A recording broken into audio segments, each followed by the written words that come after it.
Hi, I'm Seamless, and today I'm going to show you how to make this snare. Now, this is your pretty typical, high frequency, like doofy sounding dubstep kind of snare, or like drum and bass high, like a high pitch kind of thing. And I'm showing this because I've actually done a video in the past about the basic ideas about how to do this, but this one is particularly special because when I have done it in the past, I've done it with like a patcher with like 11 of these in chains and crazy interlinking, which is fun to do. It's neat, but it's not terribly elegant, especially given the fact that like in the past I've made a pretty kick-ass kick using only like citrus without even going in the compression. It sounded pretty okay, but snares just seem too complicated to have just in one patch. And this is almost one patch because it's one patch plus a bunch of compression. However, this compression is very simple. I actually very specifically kept it that way. I was experimenting with the low, mid, high. My usual thing to do is to split it up so that the low bands and the mids and highs represent kind of like the anatomy of a snare in terms of like, the lower, the fundamental tone, the clappy bit, and the papery high end dude. Like that is usually what I do. However, I realized that I wasn't getting the kind of like super like clicky click I wanted, and it was because of the multi-band nature. It was because these things were splitting it up in the particular way they are. There's a couple of different ideas I can have. I can use. I mean, I am using oversampling for the top, but that really doesn't matter. And there's linear phase mode where like the filters that make these splits are not typical minimum phase filters, which induce phase distortion from their cuts.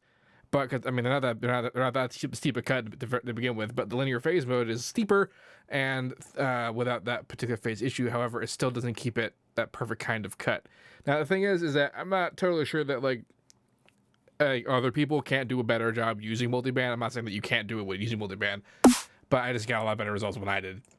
For reference, I was using the Black Octopus Wicked drum hits from Black Octopus, because they're like pretty specifically like the kinds of snares that I want. And like I don't mind using these guys. I have used them, and you've seen me use them in like tracks from scratch and that kind of thing. But I really just wanted to nail making snares. And like this is the closest I've gotten to the kind of sound that I want using pure synthesis and utterly not using a layer. But let's talk about how this actually works. So much like the kick, it's broken up into, we have the fundamental tone, an additional clicking sound, white noise coming in here to be the high frequency paper business, and then I just refer to that, and then the clapping area. Individually, this is what they sound like. So here's fundamental tone with reverb, super slight. Here's the extra clicky bit reverb, paper business. Reverb like super also slight. Actually, how slight this is probably not as necessary given the that I'm not compressing the multi-band as hard, where we're showing up already like a lot more. And then clap bit. Now, you might notice that clap bit. Actually, this guy doesn't do that anymore. I also experimented with like sort of ducking it in, but it sounded better coming in on full. But this guy is being ducked. Really, it's just not hitting ultimate sharply. Yeah.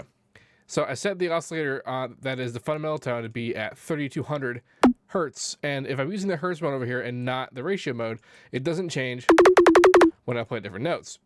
You might want it to do that, and if you did, you would need to use the ratio thing. However, in this particular patch I've designed, I've just linked the pitch of the necessary parts and to mod X, just to make things easier on me. The way this works is it works pretty much the same way that you would a kick, but the reason why this is set at 3200 hertz is because I wanted a 200 hertz snare.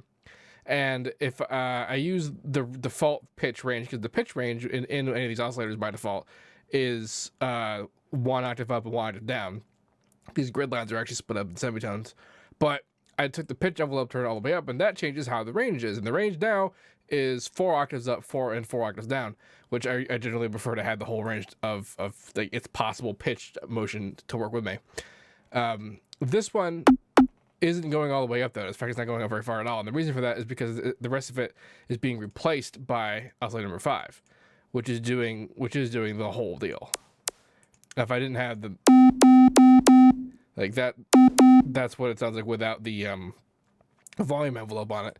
There's also a volume envelope on the top guy, and like this is keeping it keeping it on the top so that like it shows it's there. You get the tone, and it goes away really, really fast. Also in the pitch, like it's kind of hard to show how well this stuff works, but like the curvature of your pitch envelope greatly determines sort of the tonality of the hits. And this is exactly the same process as it is in kick making.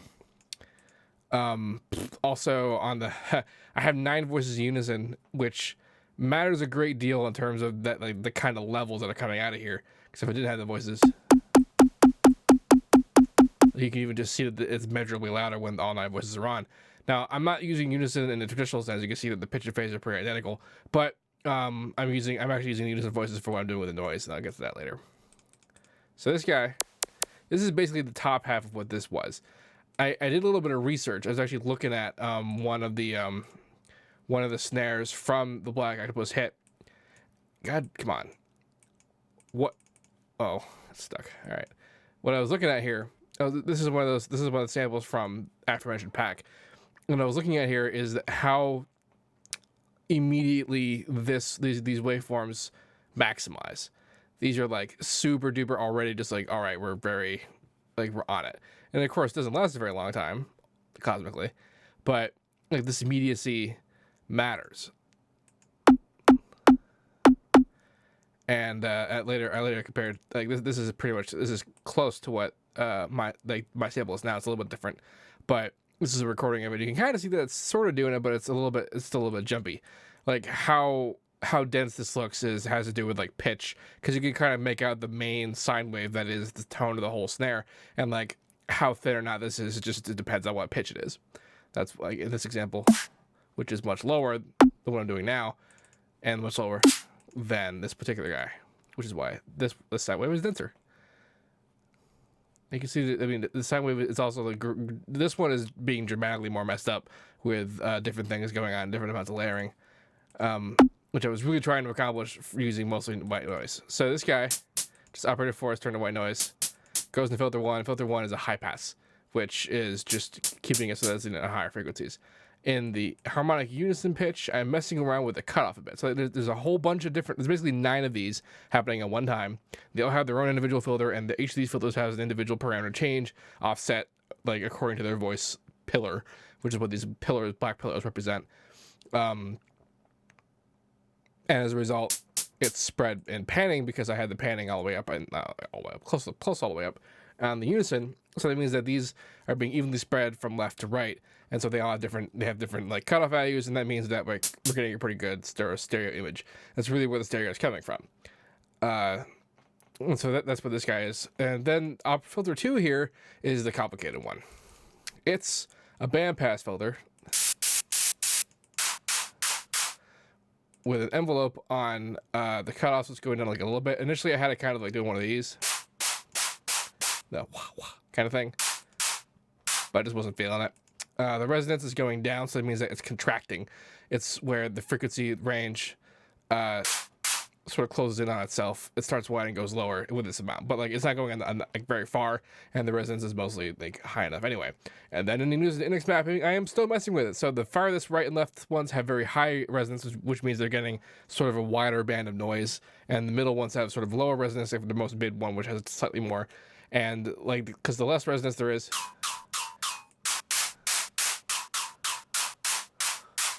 that's what the resonance does. I also have a slight cutoff change, but it is super duper slight, and it's again, of course, stereo. It has noise, so we're getting a pretty great like stereo feel just from doing that. This all adds together to get us sort of that main deal. Now, this is all being compressed, and the compression is pretty straightforward. Like I said, it's just really coming up into the master and then being distorted pretty hard. And like how hard the distortion is occurring is really what's causing like everything to be what it is. Now, also the reason why this works is because of the leveling going on before. The reason why I'm able to get away with not doing the huge processes in this one is because I set it up in such a way that all of the relevant dynamic elements are controlled not with an EQ, but just with the level that they are inside Citrus. So if we just look at the activity, for example, here's where the fundamental tone lives, and like this being louder would determine how like how big that sort of sign shape at the beginning of the sample is that determines sort of how snappy it is, right? So like I can't make it louder upon it by itself already, except for just the whole multiple voices thing. But what I can do is I can make it higher relative to everything else, and then I can just jag it in the compression afterwards. And then here's where like that kind of comes into layer in to get us the full range of clicking going on there. So like that lives there, and this lives kind of in the mid range. So like depending on if I want more highs, mids, or lows, I just make these higher or lower.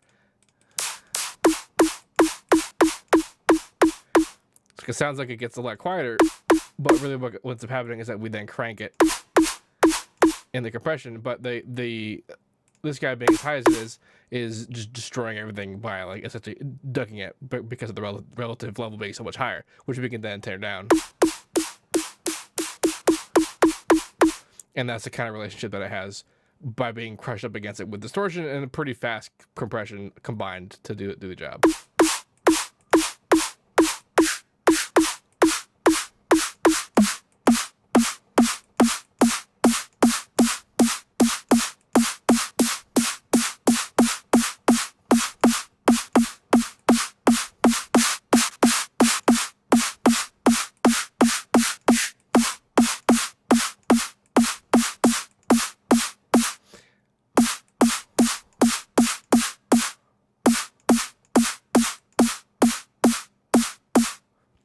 And of course, how like doing this shape, by the way, like kind of keeping it level on the edge here is basically making it louder. You can see I had to bring it all the way up because this is pretty loud, and like really this thing sets the limit of how loud everything could be.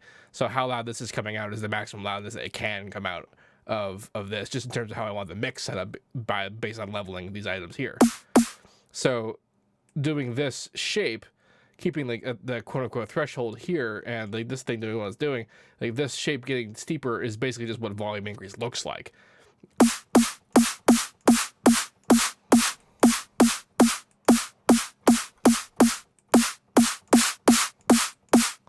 Oh yeah, it's also worth mentioning that I have a wave shaper engaged on both of these guys. Actually, just this guy. I tried to have one on the first noise, just the high frequency one, but it didn't work out. This one is the bandpass filter. And it does have quite a bit of compression. Compression by way of distortion applied to it. I almost completely forgot about that. That would have been bad because it would have been like, how do you get that sound from there? And it's just distortion. And then it's going in the next filter, which is filter number 3, which is being high passed because of how much low frequency noise that creates. And then that's why the output of the bandpass one is through this guy, and then this one is just straight through from the high frequency one.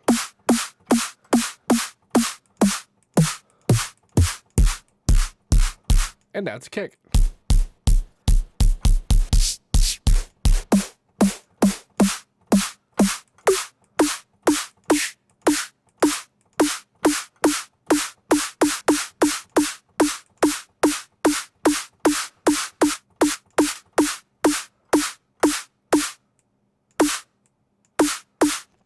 It's also important to note how the volume envelopes affect overall what's going on.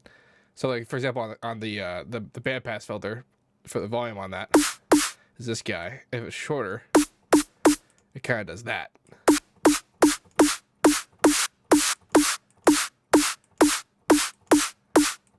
And of course, how the filter moves.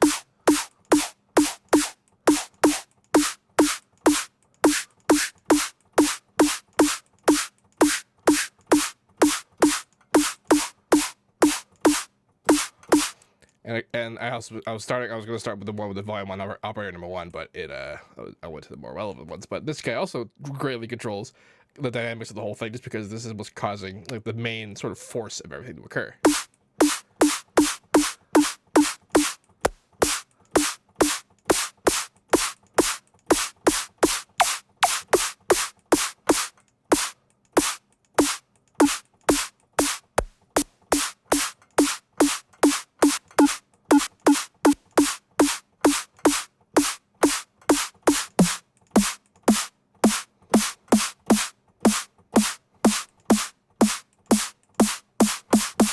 On top of it all, I have the EQ. I'm actually using the EQ on the front face of the whole thing.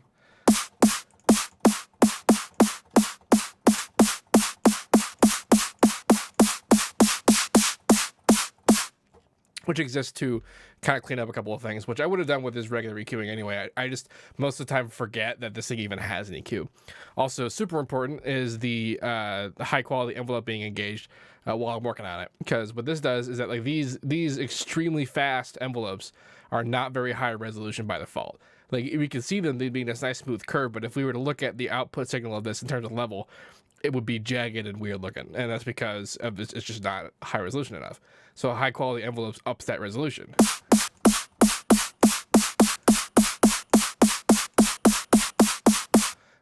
It's hard to really perceive, but what happens, like, it's a lot easier to see this on like on obviously clean track. So like if I just had like a kick, this is pretty obvious when you're doing kicks, where you have really fast volume change.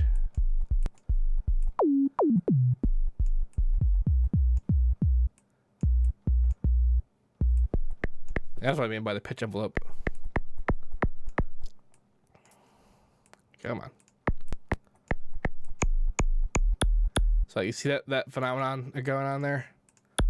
Like how not dense that particular stop is. Like these tones that are showing up are a result of straight lines coming out of like this curve coming out hexagonal. But if I engage high quality envelopes, suddenly it's way better. So that's a big, like dramatically changes the tone. You might have thought that it didn't sound that different. It sounded a little bit different, but not necessarily good or bad. And it's not so much that it's bad for this particular thing. It's just that like you don't have the kind of control that you want over the curves, and the curvature entirely determines how the how like this oscillator is going to do its job. Like how from how far, what angle, all that stuff. And if that angle isn't doing what you see it doing because it's not a high quality envelope, you might not get the results that you want. I also tried to make like harmonic noise.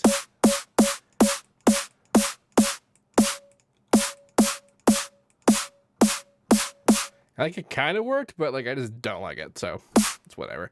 I basically FM'd a tone by another tone, and then I changed the pitch up of the tone, like that's modulating the original tone, and I believe the volume to kind of make it swell, and that just creates some side bands and moves it around in harmonic way, and harmonic, which just means that like that metallic sheen comes from not being perfectly originally harmonic, which comes from being FM'd by not a harmonic frequency. So that's what that was about, but it didn't jam well. So yeah, this is a pretty nice like synthetic starting point for regular snare work. I'm sure it wouldn't take that much effort to turn this into like a quote unquote real snare. For people wanting to use it, like even this is pretty alright. Like compared to the Black Octopus stuff, it could jam well with that. Compared to pretty much any like modern, really heavy hitting snare. And like I said, at least is the fundamental nature of it. Like the rest of like what makes a snare sound cool is just extra junk that's in there that's hard to replicate synthetically, and a lot harder to replicate in just one citrus. Like I could layer this with some other neat stuff, but like I really wanted to jam all of this inside one citrus instead of having a 19-piece patcher like I did last time. Having a citrus and a Maximus is not a bad outcome. Anyway, I guess I will put this in the patcher. I put this in the patcher and put this in there with it, just so that like you have the patcher, which gets us both things together. Because it would be stupid and silly to have to give you an entire FLP just for these two things. Ta-da!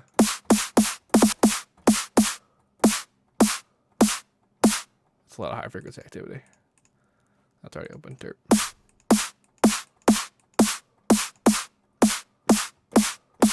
Anyway, yeah, you can tool around with that, and like minute changes of things will give you pretty interesting results.